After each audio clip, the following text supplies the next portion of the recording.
Yeah, hi. Is this Middlebrow?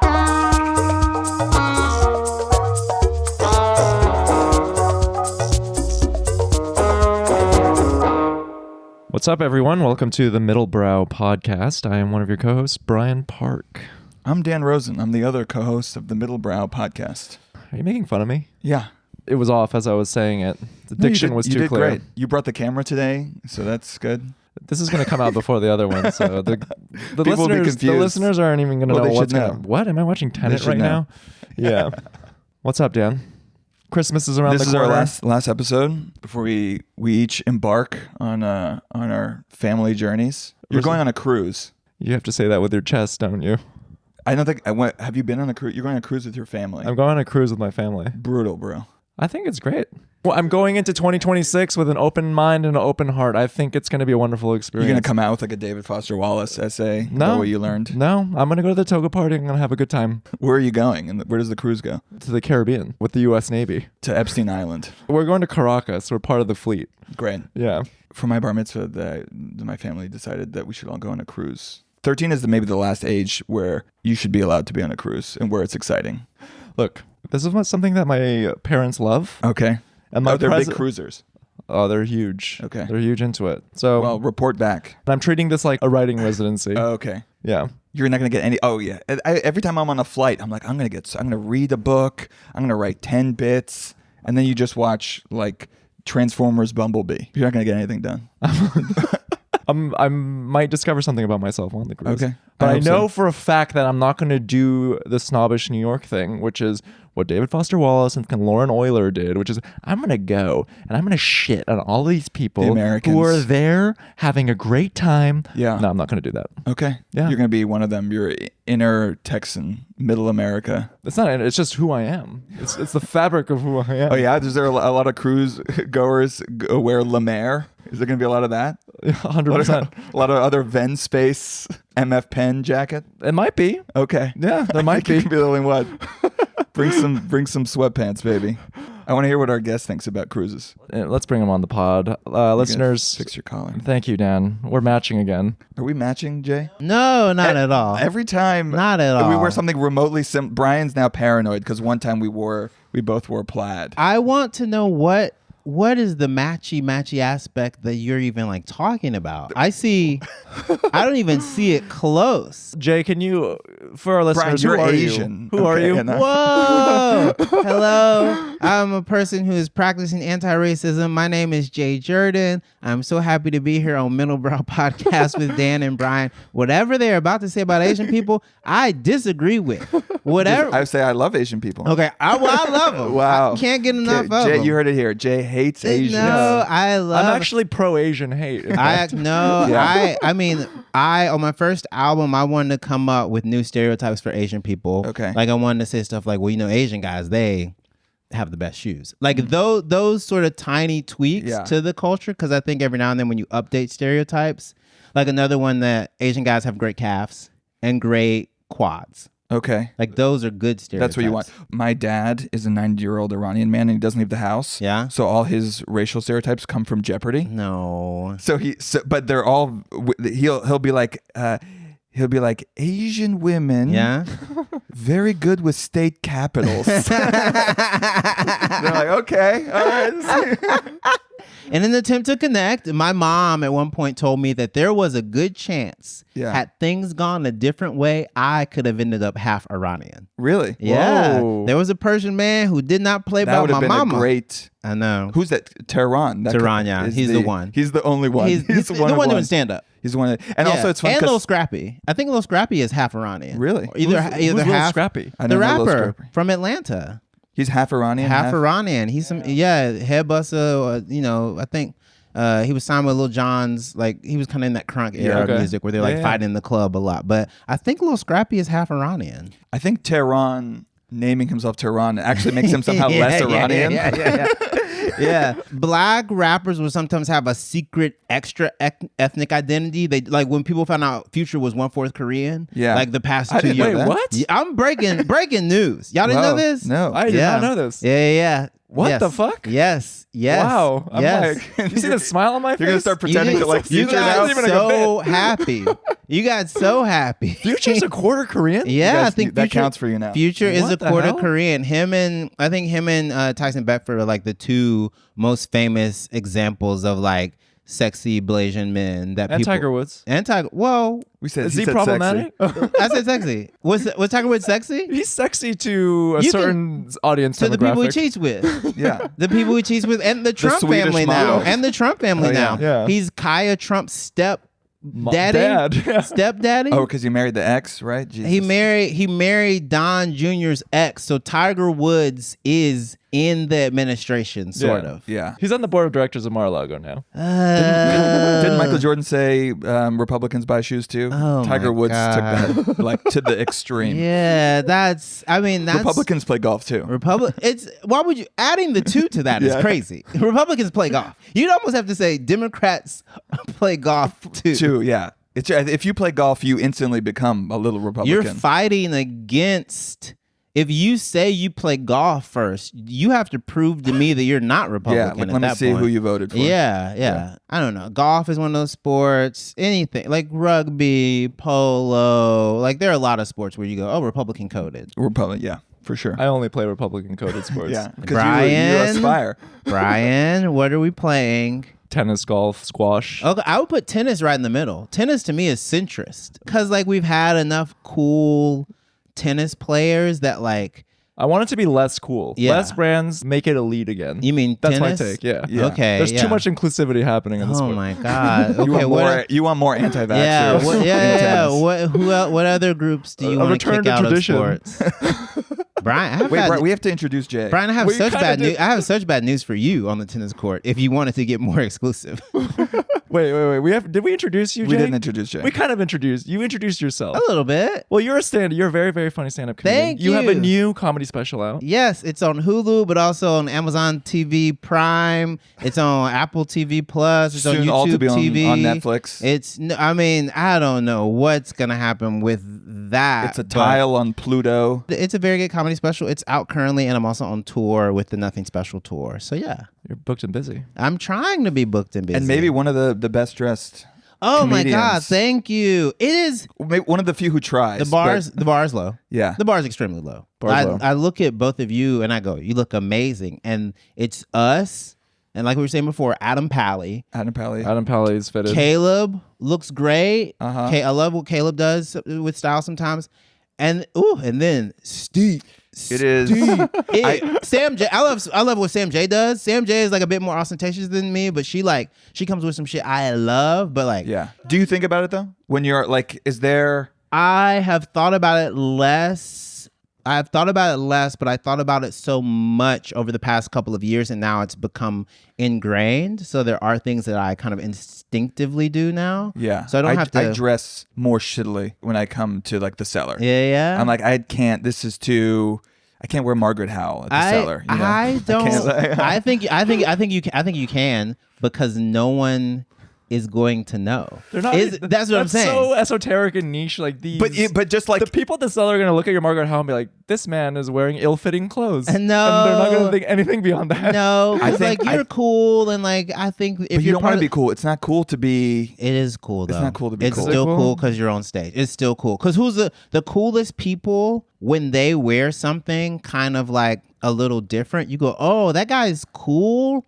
So he must know something I don't. But I would say I'm always in my head about like I already feel whatever with my interests that I'm not like I don't have mainstream interests and I'm gonna come off as pretentious, and so I'm in my head that if I dress too downtown, too cool, then I'm already signaling to the audience that I think I'm better than them or that I'm not relatable.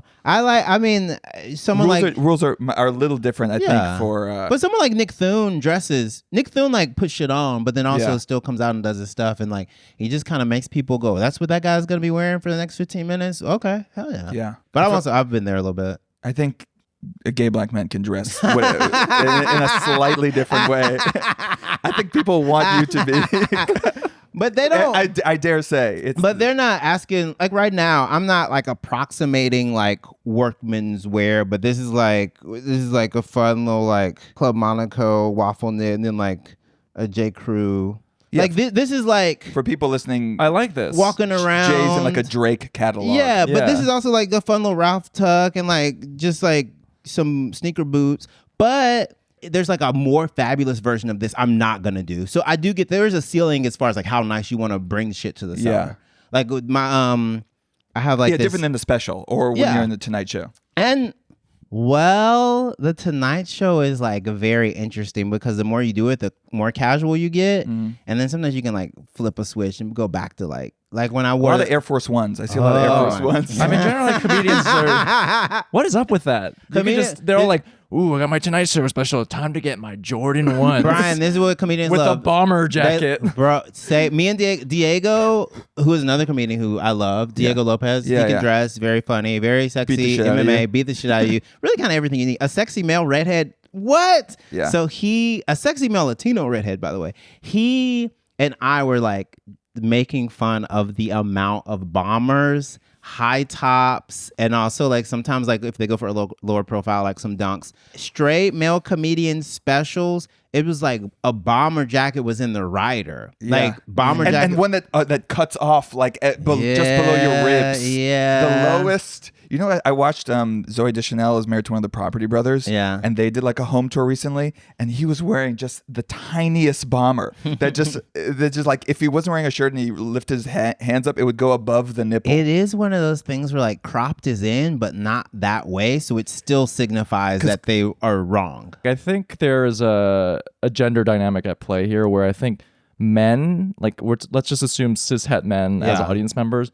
are more insecure and feel threatened. Whereas like if you have like a Mary Beth Barone or a Rachel Sennett doing their thing on stage, women can look at that and be like, that's sick, that's aspirational, you're funny as fuck, I want to be like you. Whereas if you see like a guy who's like dripped out and they're funny, well, fuck you. You think you're better than me? It's a little, you think you're better than me? It's a tiny bit hard for the girlies too, because Mary Beth, Sydney Washington, Marie Faustin, Kat Cohen, all of them. Ashiko. Yes, Atsuko. So all of them ended up kind of like being fashion forward in the past 7 years. So around 2019, I started comedy in 2017. Around 2018, 2019, like photographers were at every show.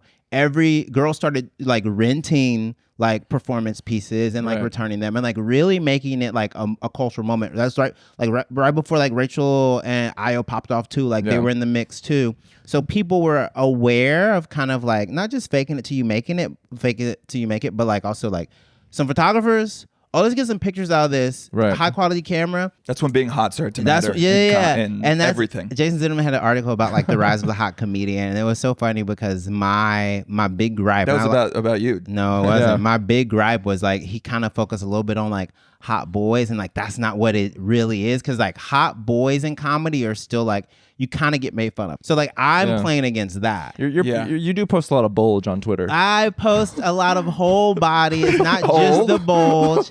Yeah, I post my entire body, Brian. Thank you for looking, though. Listen, if I had 0% body fat, I would also. I think I look decent. Handsome man. Thank you. My goal is to like eventually. Like brass ring thing I might not get, but I would love to like shoot for. I would love an underwear campaign. I don't see why that's crazy. Like I think that like any underwear campaign? No. Ironic or no? Sincere. Sincere. Let's say Mac Weldon hits you up. Okay. No. Okay. So this is who I would. I mean, you want to be on Houston, Calvin Klein Houston. Calvin Klein Houston billboard. I don't have to do the Bad Bunny, Jeremy Allen White, but that would be great. But if any, there are underwear brands that make nice enough underwear that if they wanted to be like, if I did a spread for a magazine and one shot was me in my underwear, I wouldn't hate it. You wouldn't hate it. You might insist on it. That wouldn't be the worst thing in the world. And then I get free underwear for the rest of ever. Free, yeah. If a straight comedian did that, they would. If a straight comedian, they would. If Gianmarco did, they would tear him up. Gianmarco does it. Gianmarco does it already for free. But beyond the bulge pics on Twitter, you do be posting. I do be posting. You do be posting. Brian and I Threads and Twitter. No, you do be posting. Brian and I were looking today because we were like, oh, what's Jay been up to? Let's go. Jay, for how it. many times do you think you've posted on twitter.com today? No, just Oh, ever? It's incalculable for me. No, it's I don't. I would. It's calculable. We calculate. Okay, you calculate it. It tells you at the top. Okay, you know what? When did you first get on Twitter? What year? 2011. Okay. And It's been. I took like some breaks. Like I was on. I was on Ashton Kutcher's Twitter, like in college. Like you remember that Twitter? VC Ashton Kutcher. Yeah. who Ashton Kutcher, the venture capitalist? Ashton Kutcher, who the party attendee. The party attendee. Michael Kelso. God, that boy was handsome and stupid. But let's go 500,000. I could say 500,000 tweets. That's 278,000. Okay, yeah. Which is that's a lot of posting. You posted 278,000 times on Twitter. Twitter. A Twitter is a burp to me. They mean nothing. I have like 3 thoughts. No. I've had 3 thoughts in the last 2 years. A tweet means less than 0 to me. I tweet out, like I'll beta test jokes. I'll repeat, re-edit. Twitter is a scratch pad that sometimes you get to see the outline of my dickhead. That's what it is. That was 200,000 of the tweets. Yeah. is the turtle. Yeah. So you're just online all day, every day. I'm on Twitter. I'm on Instagram. You've tweeted 3 times since I've been here. 278,000 times. I'm gonna tell you, Brian. I thought it was higher. I went higher. Yeah, you're a full addict. Double. The internet has a hold of you. I mean, the internet. I appreciate what it's done for my career, but I also do understand it has destroyed my brain. I don't even think Bill Ackman has tweeted as much as you have. I'm stupid now. It has made me stupider. I'm also a dumb feel the same. man. Sometimes I'm scrolling and I have to like, okay, let me actually force myself to think about what I think about this. People go, pause. "Oh, Jay, why don't you have a show on HBO yet?" Twitter. I would, but I have not been productive. I need to be. HBO, which will be again a tile on Netflix. Yeah. Soon. Oh my God. And the Oscars in 2029. Oh yeah, Oscars are on YouTube. Yeah, it's crazy because like Netflix is picking up the stuff that's already on YouTube, but then YouTube's gonna get the Oscars, and then people are gonna want to watch the Oscars on YouTube, but they're gonna watch The Breakfast Club on Netflix. Right. Isn't Shane Gillis' podcast on flights now? I don't know. Everything's on everything all the time. Or on nothing. I don't get it. Why'd you do your special on Hulu and not YouTube? Oh, why? Oh, The Bag. So what happened is Comedy Dynamics reached out to me. They're the production company who did my album in 2020. And they said, hey, we're filming for specials in New Orleans. I said, oh. They said, do you have an hour ready? I said, the hour has always been ready. My big push, I was like, I want to be top priority and just try to sell it. That was it. Mm-hmm. I just said, please don't sit on this for a long time. Just sell it. Get it out. Because these are jokes I've basically been doing for close to 3 years. I was like ready to get rid of them. Yeah. So they reached out. I said, okay. And then 2 weeks later, we recorded the special in April because I didn't know if a special was going to happen this year. And then Comedy Dynamics, I think like 2 months after that, they were like, we do have a nibble. I was like, with who? They were like, with Hulu. And I was like, what? Okay, that's good. Yeah. And so then they made like a big plunge into specials this year. Yeah.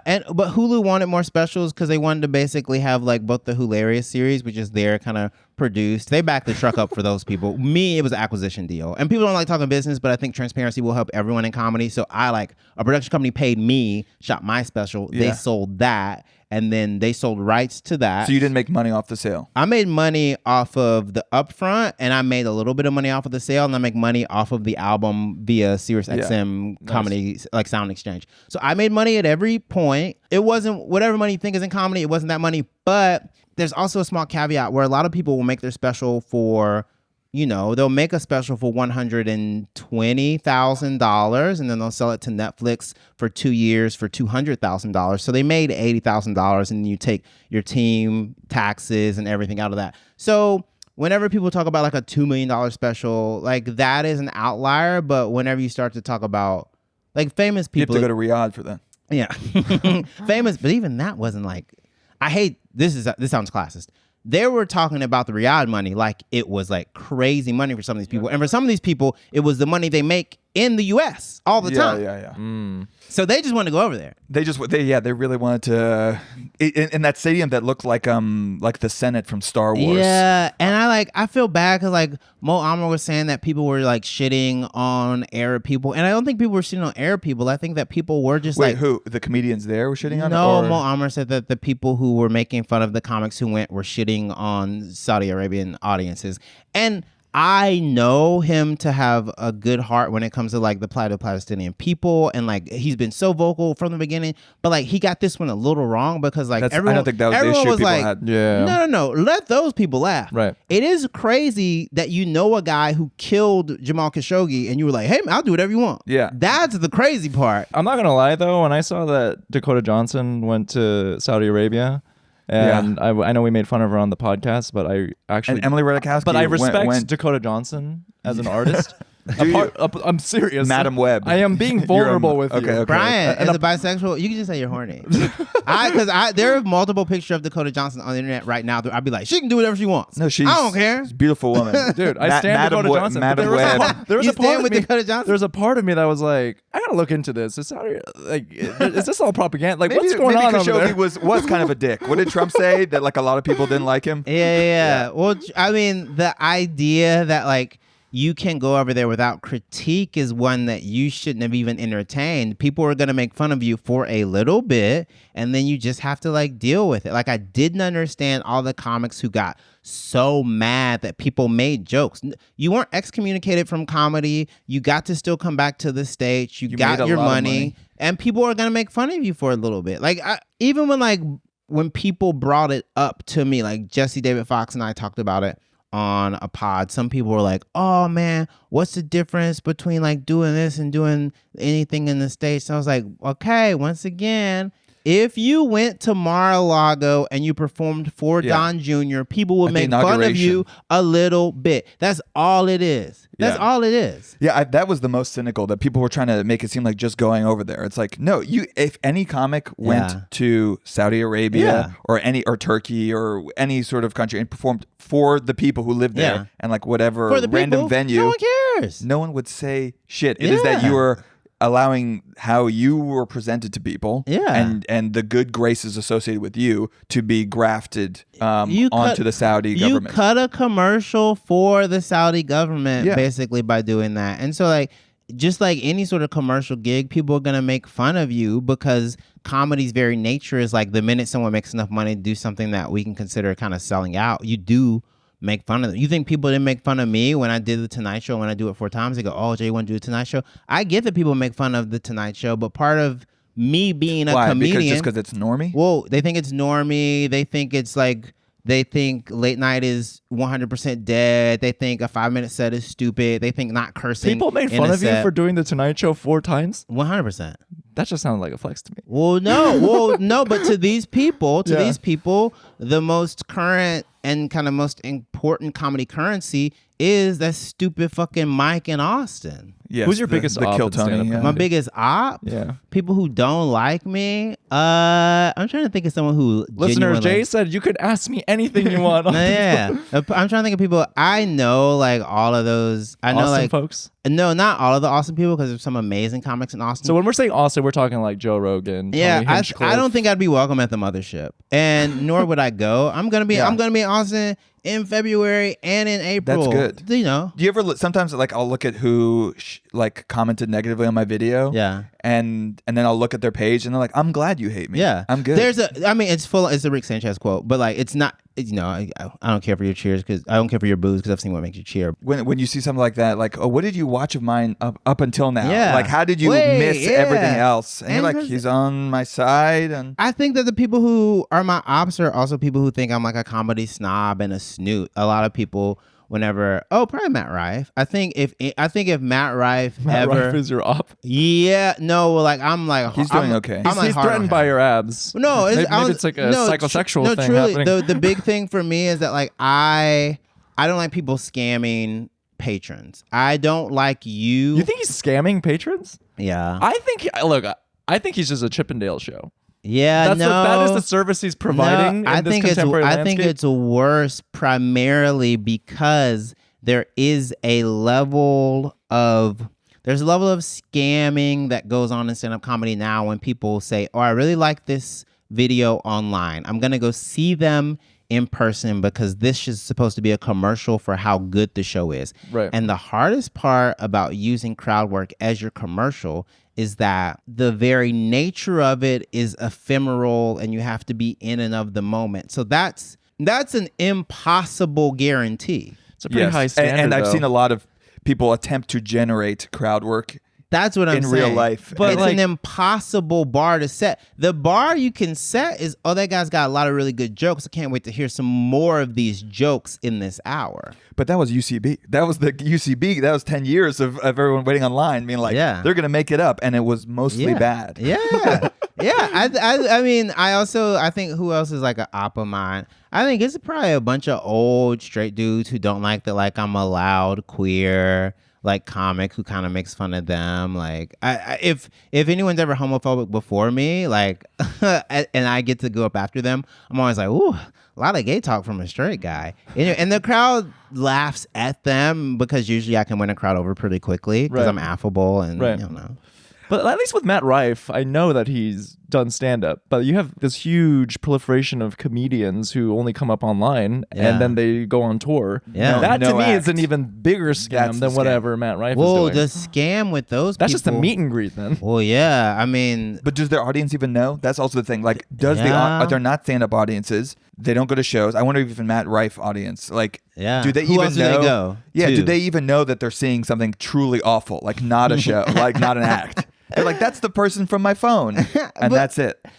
I think the hard part about it is that when you do stand up for some people like that, they go, oh my gosh, Jay, your stand up is like nothing I've ever seen. And part of me wants to go, no, I'm pretty set up punch. I'm fast. I'm like a machine gun, but I'm pretty set up punch. I'm like new comedy presenting new thoughts through a very kind of tried and true setup punch method. We actually talked about that about Jay's act. That people You're like pretty traditional. People assume I'm very traditional. People assume well when I get that you're an alt or a Brooklyn comic. When people call me alt, I do go, in what way?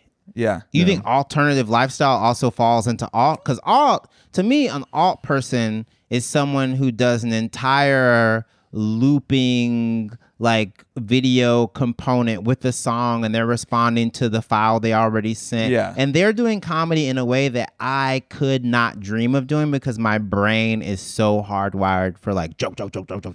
Yeah. Right. I would say you're a club comic, like a very traditional club comic. But also, I don't know, what does even alt comedy mean? Those distinctions have completely been obliterated. Because Patton Oswalt was alt for a very long time to a lot of people, but that just meant he was esoteric and had very specific niche interests, and he could figure out how to like talk about. He talked about Marvel. Yeah, he could talk about comic books and fantasy novels in a traditional set, and some people would be like, "Oh, that's kind of wild." That Janine Garofalo is still more alt, I think, because of the loosey-goosey nature of some things. Yeah, it's not joke forward. I mean, sometimes it's just the topic selection, you know? But like then our lives are so specific and so niche. It's hard. It's really hard whenever someone says that, like, I'm alt, because that means that their brain thinks that, like, queer black people, or kind of even harder to wrap my head around, mainstream black comics aren't just part of like comedy. That like what I'm doing, because it's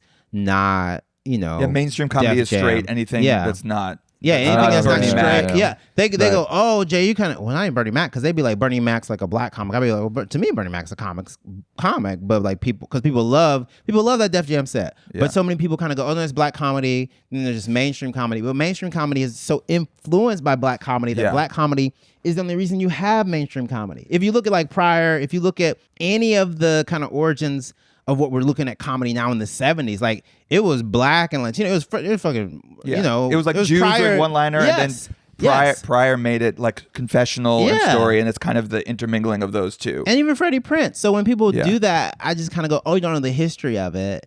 But they just see it on their phone. They don't know anything. Yeah, they don't know anything. But also, like, I'm very lucky that people like my stuff as much as they do. I have like a really cool following online. It's tough because like you also like, y'all understand this. The inflation of everything 100,000 followers is 10,000 followers now. Yeah. And like 1 million followers is 100,000 followers. That's what the internet for comics is. There are so many people with 1 million. There are comics with 2 million followers. 2 million followers. And I'm like, who the fuck? I've never You're heard. looking at us like we're crazy. No. There are people with 2 million followers. I have Carnival Cruise brain right now. I think 10,000 is a lot. No, Brian. There are literally comics. There's this one guy. It'll be like Lil Pissy.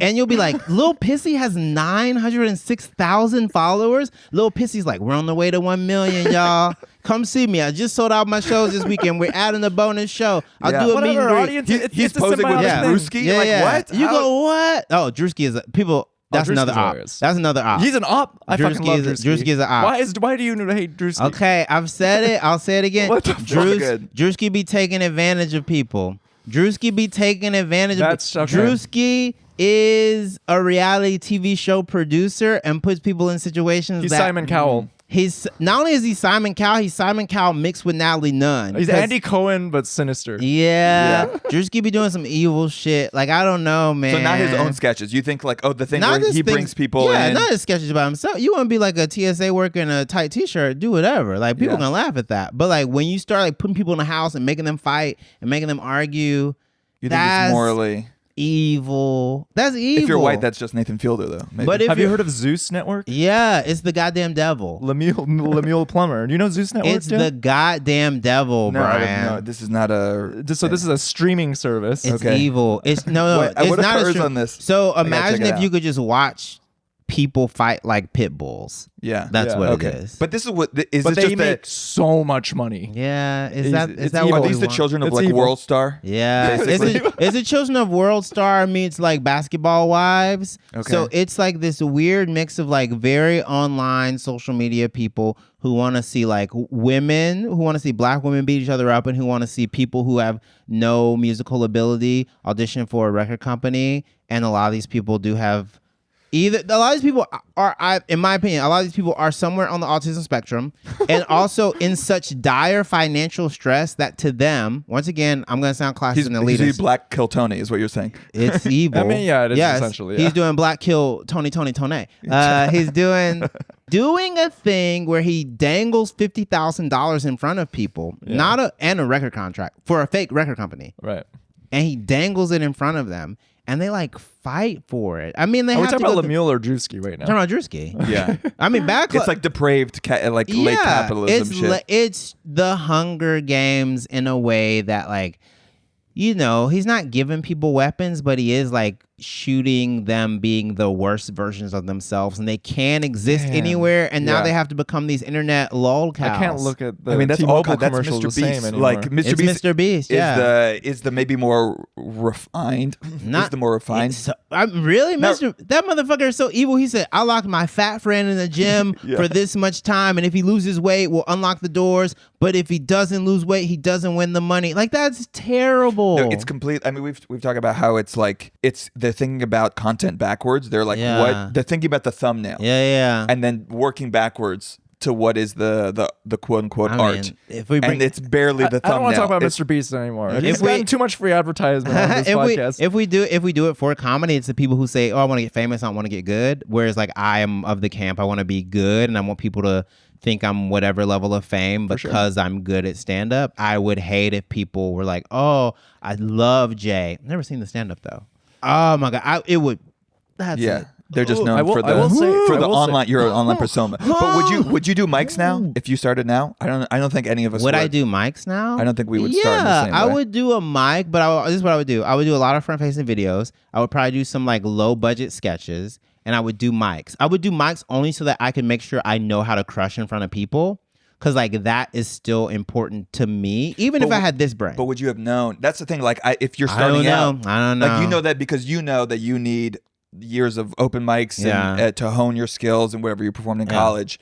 But if you're just getting reactions immediately from front-facing video and you're getting followers, and then people are like, "Oh, come do a tour here, or come do a tour here," like.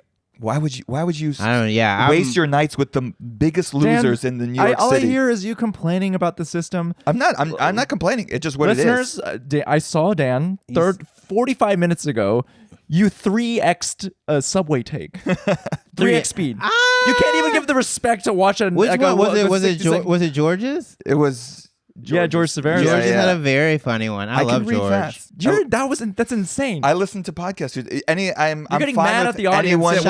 Shout out George Severus. Shout out Kareem, I guess. Or no? Do y'all like Kareem? No, yeah, he's friends. I've just brought him up a few times so friends can get I went, what? No, he's a friend of the pod. The take was that straight men have bad taste in gay men. As a queer person, I thought he was brave and funny and mostly right for saying that. Mostly right. Yeah. Mostly right. Yeah. I don't think I can't agree 100%, but I think he was like closer to right than wrong. Straights are scared. The way as a straight outsider, is this just gay infighting? What he really means is that Hell's Kitchen gays get too much shine. No.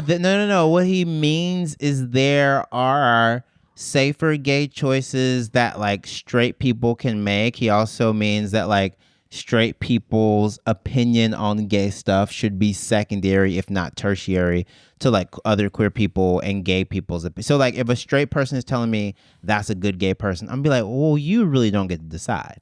That's basically what he's saying. But so you don't like Pete Buttigieg? I like Pete Buttigieg. Why? Because we had a threesome? Yo, I don't care about... I did not have a threesome with Pete Buttigieg. But that is an example of a straight person's gay. I like Cory Booker. I mean, I'm so happy. You don't like John happy Marco? for Cory Booker and her and his engagement. Whatever Cory Booker wants to do. I mean, shout out to Cory Booker for fumbling Rosario Dawson. Yeah, that's when you have an ex that hot, and I go, man, okay, whatever, go for it, doggy. I mean, I think that like straight people sometimes when they pick a gay person that they are creating a bit of aesthetic distance from. And a little bit, y'all aren't doing it. Y'all haven't done it to me. They are kind of going, ha ha ha. That person's life is different and so funny. Yeah. And I don't love that. I have a big problem sometimes whenever gay men are completely sort of castrated and become these eunuchs for these groups of girls and like leather bombers. I never wanted to be like, you know what I'm talking about? Yeah, like, I never wanted to be like a little yappy fucking dog in your fucking purse. Cause like, I have shit to do. I have a life. I have a sex life. You don't want to be Mario Cantone. Well, I don't even think Mario Cantone, because at least Mario Cantone got the fuck. I mean, like, these, like, you know what I'm saying? I think there are some instances where you can be tokenized in such a kind of like semi-uplifting way that you don't even know you've become this gay for this group instead of being your own person. Like if you have a bestie in that group and that's your best friend, like you can be with her all the time, but I don't need you to be like the gay who hangs out with these girls and has to deal with their boyfriends coming over and be like, that faggot's still here. Like, I don't want that. Yeah. That's nothing. That's not your cup of tea? I don't desire that ever. Well, I guess the one thing we were going to say is that that Brian and I were like, you kind of came out of nowhere. I did? Yeah. Yes. To me. Yes. To me. You came out of nowhere for me. That's true. Yeah, and then we became friends. Yeah. But I'm saying like, I feel like I saw you like 2 open mics and then like, oh, Jay's a star. Oh, in that sense. I was like, I started comedy in New York. I started comedy in New York in 2017. I'd done comedy a little bit before, but like, you started in 2017? I moved here in 2015. I cheated though. I already had a BFA, I had an MFA, I had a BA in English. I had written other stuff. I was already like an actor who had done a commercial or 2 in New York. I had already like done a one-man show that was ostensibly just stand-up, but my teacher at the time was like, there should be some more sad stuff. I was like, oh yeah, my dad died. Anyway, that's kind of what like Joel Kim Booster did too. Yeah, so I cheated. I cheated, and so then you were ready for the stage. Yeah, the stage beckoned. I was super, and because there was. Can I ask how old you were when you started stand up? Oh yeah, 100%, 29. Okay. Yeah, I mean, I started stand up. I think that's also a difference. Like we both started right out of college, which you don't even know who you are. Well, that's the hard part. But you now you could get like super famous. I still don't know who I am. And then also. Also, imagine, not that either of y'all did it, but imagine 23-year-old kind of soft misogyny, soft racism, soft transphobia making its way through your brain, out of your mouth, and into a microphone and being like recorded now. That's why so many of these like 23-year-olds were like, I didn't know I couldn't say that. And you're like, well. Soft transphobia? Yeah. You have to do your trans bit. Yeah. You got to do the trans bit. Do the trans bit because then all the cis people will laugh. And you'll be like, what's a cis person? You're like, I don't think you should do the trans bit. I definitely had bits that in 2013. It's not even that like you just don't know how to handle that material. Yeah. But you go to it because it's like hot topic issues are a shortcut to juice. And because it wakes people up, because you go, they gotta pay attention to me. Someone has to listen to me. I have a chunk about gender that I think is fun, but like I try to do it with a deft hand and with the knowledge that the audience is aware of how comics approach trans issues and gender expression and identity. So I'm trying to subvert those things. I have to already know the rules before I try to like rug pull. Well, some people just come on and they go, can you believe some people want to be this? And like, as an audience member, I'm like, yeah, I can. You're on stage talking about shit. I can believe it. Right. We've been in the culture for a few years. It's just boring. It's just, to me, it's very. I came out of nowhere. That's I love that. Not in a like a negative way. No, in a good way. Yeah. I think. And then like, oh, and then we did this. I don't know if you remember that I did this NBC diversity thing, which I think you got that year, 2018, and I snuck into the semifinals. There's no reason for me to be there. I was at Gotham 2018 in Gotham. I remember it sent up NBC. I lost that competition to a guy who had already done Letterman. That's one thing. So like that was always nonsense. I don't got no beef New faces. I don't got no beef with the person who won it my year at all. I truly don't, because like I love where I'm at career wise. But it is wild if you had already done an episode of The Office and you'd already done Letterman to like enter that competition with people who were just trying to get representation. That was crazy. Yeah. Dude, Dan, do you remember back in like 2015? So for our listeners, NBC hosts this annual showcase, and they don't do that anymore, right? They don't do it. I know, over. but this was back. I'm just painting a picture here. Back in like 2014, 2015, we were Obama, like just out of college. Very Obama. And they would give. So basically, to New York comedians, if you're the first 100 in line, you get 1 minute of time to do in front of NBC executives. And this is before they filmed it and put it on YouTube every week. Yeah, right? that wasn't Kill Tony. It was DEI Kill Tony. Right. And so because you had to be in the first 100, you did, I did, we had to sleep on the street overnight just to get the opportunity to do a minute. Now, the first year I did you're it. all like half dead. It's so stupid. But the thing is, by the way, some people. I hired a fucking line sitter. So I could go home. You hired a line sitter? And then when I came back in the morning at 6 a.m., I got so much shit from comedians. They're like, dude, fuck you. And I'm like, what? It cost me $150. I'm well rested. I'm resourcable.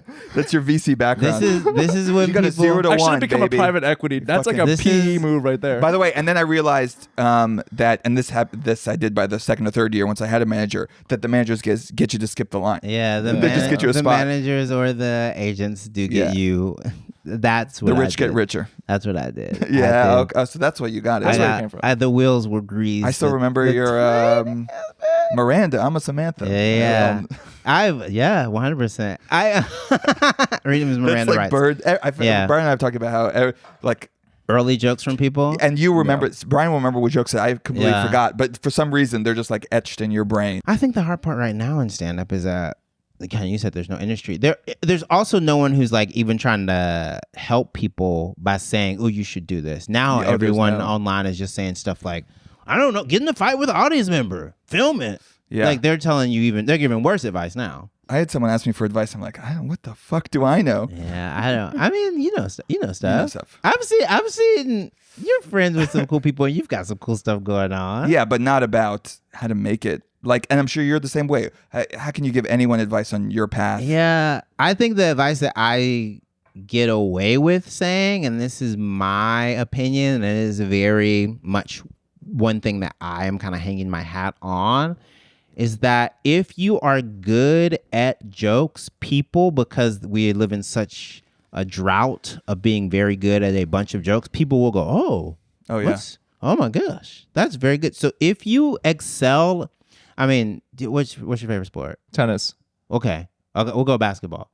If you still I just have to say this. If you still have like a good mid-range jumper and the people have to respect, you can shoot a 3-ball, you can slash and like go for a layup. But if they have to respect your midi, there is a world where you go, shit. Yeah. What? You just got a bunch of just good random ass jokes. I think people miss jokes. Yes. Well, this is Omer. Do you see Omeri? Yes. I think Omeri's solid. Yes. I think part of the reason it did so well is because there is such a dearth of comedy. Yeah. And people went, and because it was presented as like alt kind of, and as queer, and there's like it is.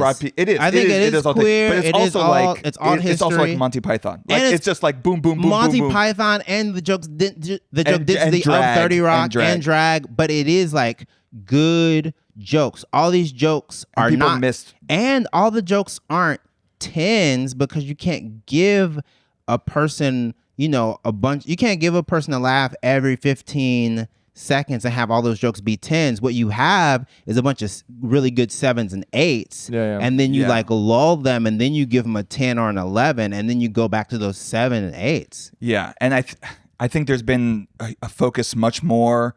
At least on, I mean, there aren't any comedy shows really. Yeah. Like what? There's plenty. There are Chair Company, like Andrew DeYoung, Friendship, like anything Tim Robbins. I don't know if Friendship is a comedy, but but that's just your opinion, though. No, but they're like, very. I gravitate more towards like conceptual comedy in that way. Yeah. But I'm saying even a traditional, like even the 30 Rock, feels like that was gone. I'm gonna completely. I'm gonna say something crazy right now. Who I think is like giving us the closest that's not on NBC and not a mockumentary. Not that I dislike mockumentaries at all, but like a person and or a TV show that is trying to like give us good jokes in every scene. I'm going to say it, and people might disagree. I think if you really watch I Love LA, I knew you were going to say that. They're all kind of intentionally and written this way, all kind of stupid, all fucking up their lives in different ways and fucking up the other people's lives. You have Alani, who's like rich and oblivious. You have Charlie, who wants to be rich but is also oblivious. You have Maya, Rachel Sennett character, who like is kind of the most with it but still fucks up. And you have like Odessa's character, Tallulah, who is kind of in that same situation. I agree. I think it is a group of like unserious, like kind of uncapable individuals in the best way. It's not. I think people think it's girls. It's actually Seinfeld. It 100%, 100%. And I actually liked it a lot more. Mark this. For real. Yeah.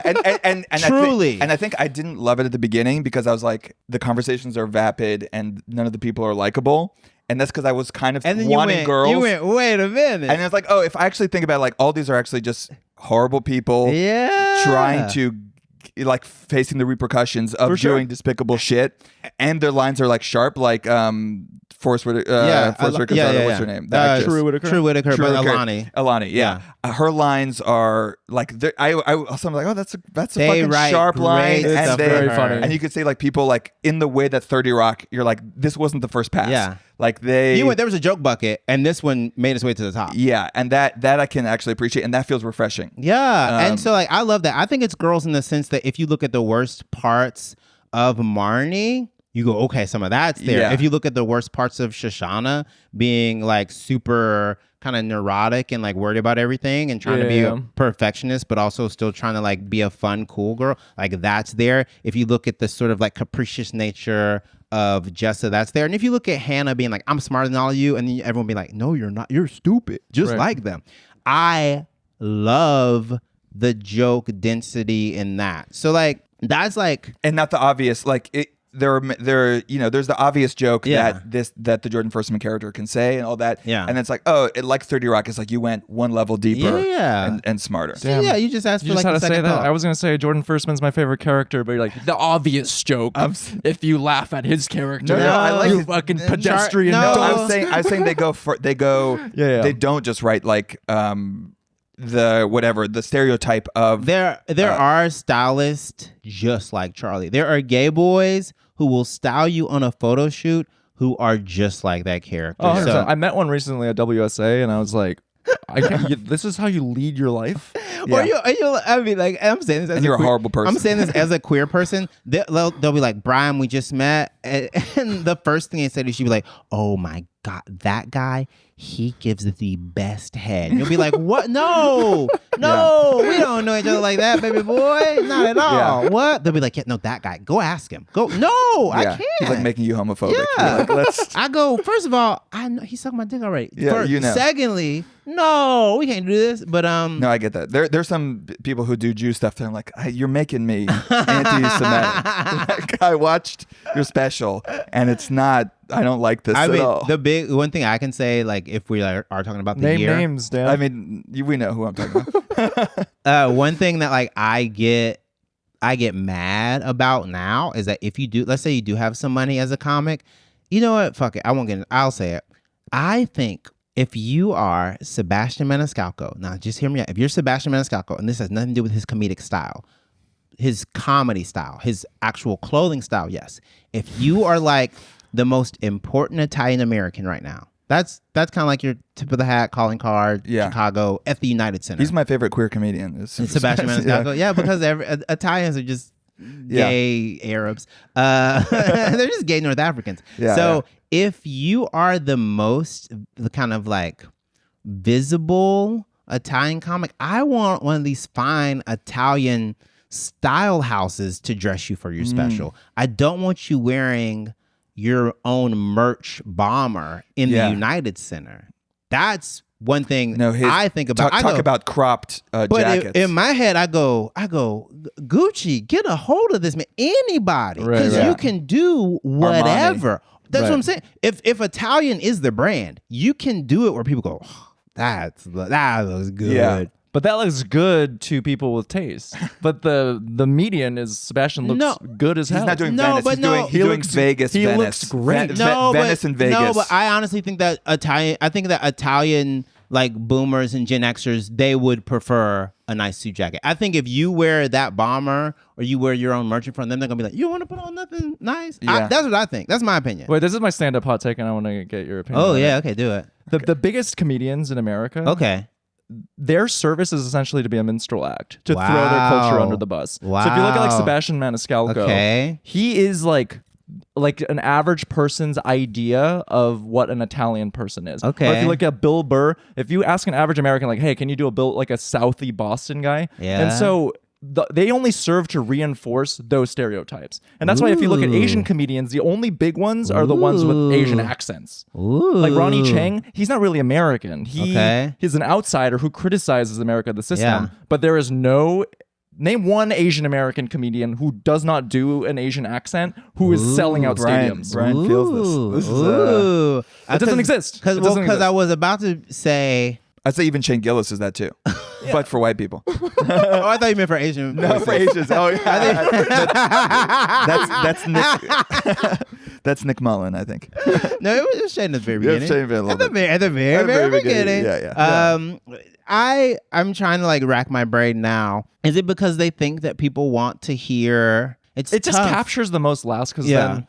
Some people will laugh for the wrong reasons. Yeah. But that still counts as a laugh. And the algorithm loves it. But even in a stadium, you can't, a laugh is a laugh. You're not going to be like... But I think the hardest part of like... them like shaking off any sort of like minstrel accusations, they probably don't think what they're doing is tap dancing for white people to laugh at like the way that their, immigrant parents sound. They probably think they're honoring their immigrant parents' legacy. I think it's harder when we live in a post-Dat Fan world where like Dat Fan was made fun of on Tough Crowd by Patrice O'Neal and by Dante Nero and by Colin Quinn for being like, well, you're just kind of doing your mom on this show now. We kind of want to hear from you. Now we're going to be like, what would your mom think of this? So that is like to a degree that like you can make fun of it. I think it's hard. And like, because am I a queer minstrel? I don't think so. Minstrel is like too strong of a word. No, but I will say, like, you get what I'm saying, where like, as an Asian person who came up doing stand-up, this is stuff that I've like thought about a lot where... And you've had to see it. Like stand-up is an exercise in subversion. So everyone has a conception of what an Italian person is or what a Jewish person is like or what a black person might be like. But like for Asians, let's say in my case, there is a dearth of cultural references to even like paint that picture through. I think that you are picking up on something that, like, if you're a specific part of an in-group, you have the ability and the history and the kind of like shared cultural experience to go one layer deeper that some people don't. So basically, sometimes I think it's necessary for you to get to that next level of like touring on a stadium level. Like, you need that. You need to be a bit of a cartoon. I do think that the biggest comics, they do have, there's something funny about how they look, how they sound, how they I think you will never be a great comic if you're just really good at writing jokes. Yeah, you'd be kind of boring. Yeah. You might be kind of boring. And I think there are people who are like not great comics, but they're just funny. Yeah. Like Chappelle is an amazing joke writer. There is less so now that he's jacked. You could say he was. But like there was just the way he held his body. His voice was funny. Shane, his voice, like Chappelle's voice. Yeah, he has a Chappelle's hilarious voice. You need Shane that. Gillis looks for comedy. Yeah. He talks about how he got bit by Downs. Like, he leans into it. It grazed him. There's a and that's also why I think I will never. I can be a pretty good stand-up. I think I have a ceiling. I think I'm just like too handsome. No. I just know. I'm just normie. Brian's too handsome. Sometimes I think I'm too handsome. People talk about how handsome you are all the time. People bring it up. Mostly I know you me. hate it. I know you hate it. But that is also a thing that will. Is Brian Asian first or handsome first? Brian, shut the fuck up. I think Brian is handsome first, because then people go, he's so handsome, I can't trust him. There's a painter I love, like Stanley Whitney. Yeah. Who's an amazing abstract painter, but because he is black, his paintings are almost always read predominantly in that lens, or that's always first. And I think he's fine with that to some extent, but I think he's also like, well, there are other things. I as a black artist also am interested in color, in the optic experience. I think in that, and I can really only speak to like my experience as a queer person, as a black person. Yeah. I think that my queerness informs my blackness, and my blackness informs my queerness, and both those things are like also under the filter of me being Southern and a Southern transplant in New York. I think if you're part of multiple groups, you do want them to sort of dance between each other and sometimes basically do this cool infinity symbol where like, was that a black joke? Oh, that's a gay joke. But is that a gay joke? No, that's actually a black joke. But also it's Jay. Yeah, but then also you look at that and then you look at the specific mix and then throw in something about X-Men. You go, oh, this is just what Jay loves.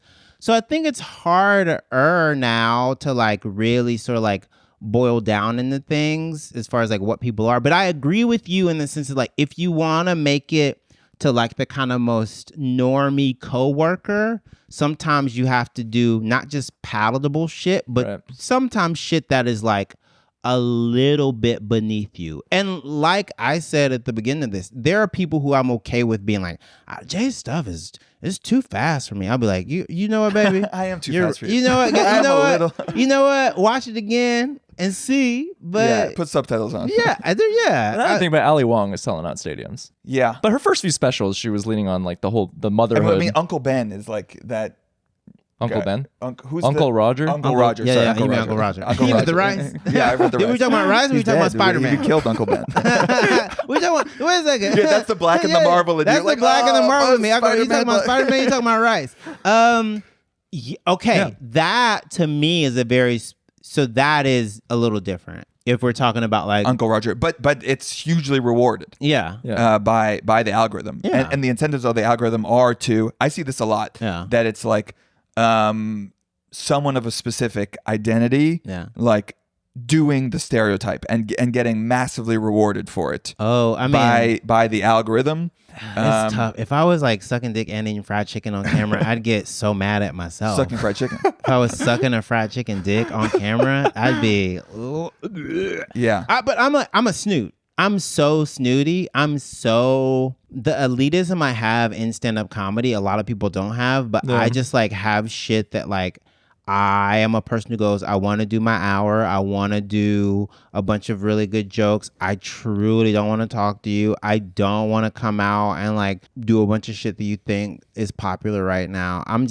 So I'm not even the best person to ask because I buck that trend the minute someone like asks me to do something that's popular. Like someone would be like, ooh, let's do this particular thing that's popping on the internet right now. I'll be like, is there a person in there who's like apathetic? Because I'll play that role, but I don't necessarily want to do Right. It's just hard when you want to do what everyone else is doing. Perfect example. So like there's a comic who like makes a bunch of money now, and he said the reason he started doing more crowd work videos is because Matt Rife came to his club and sold it out, and he said, "Oh, Matt Rife's selling out clubs, doing crowd work and filming it. I'm gonna start doing it." And it's like hard because you go, man, I'm glad you're making money, but wild admission, wild confession, because you also just gave that man so much ammo to be like, "You're my son."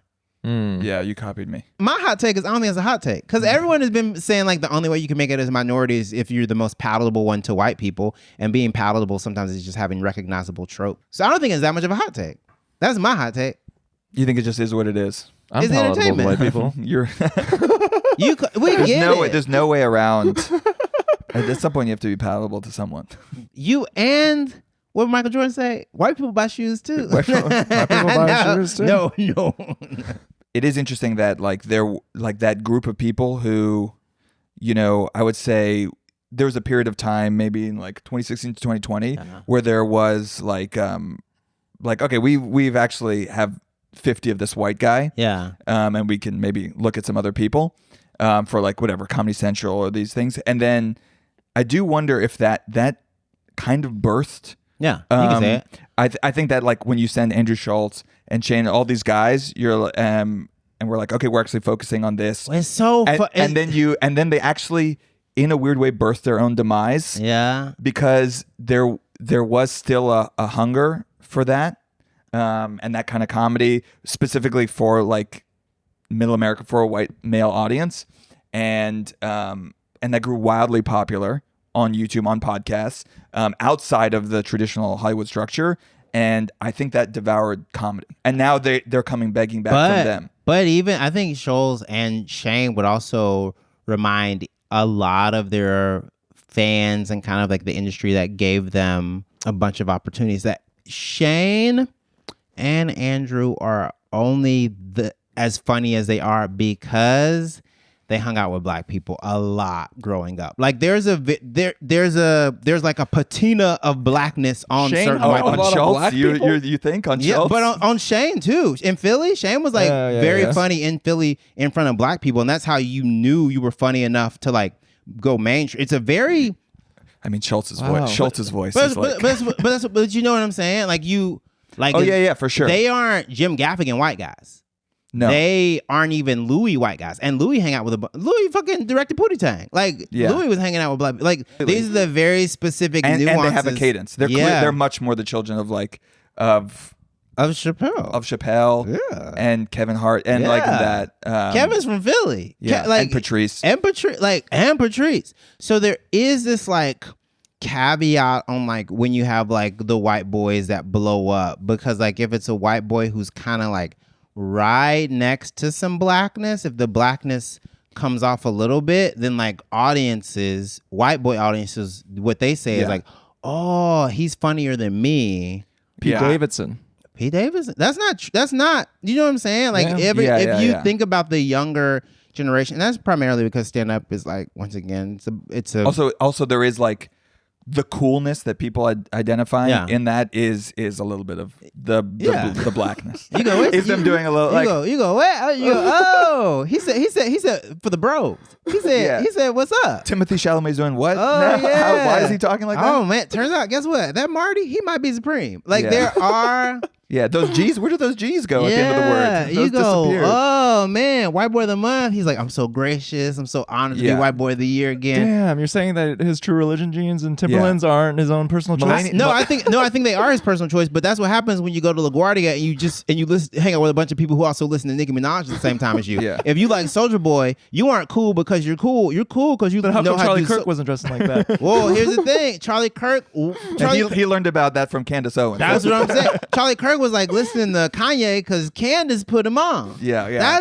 That can't be your conduit to. You can't go to Candace for blackness. Now you need the LaGuardia black girls to put you on. You need some performing arts baddies to braid your hair in between class. I think we solved it. So listeners, if you want to start doing comedy, fuck the list, Dan. We got to save that for another episode. Yeah, the list is gone. I want the list. I want the list. We're running long. We're running way too long. I want the list because I want to say I want people to acknowledge how good Delroy Lindo was in Sinners because as a Mississippian, he's amazing. The best actor in the movie. He was the best part and of the no movie. one talks about it because everyone. I love Michael B. Jordan. He's so nice. He's so hot. His teeth are so big. I get it. I got big teeth too. He's gorgeous. Big old titties on that man. I love Ryan Coogler, but Delroy Lindo's performance in that film is breathtaking as a Southerner. Also, it places. It's the thing. It centers his whole look places you in the period more than anything. His cadence, his ability to storytell, even his hesitation. Michael B. Jordan's too pretty him for that being world. drunk the whole time. God, Delroy Lindo is so good in that. I just want him to I want him to get some sort of like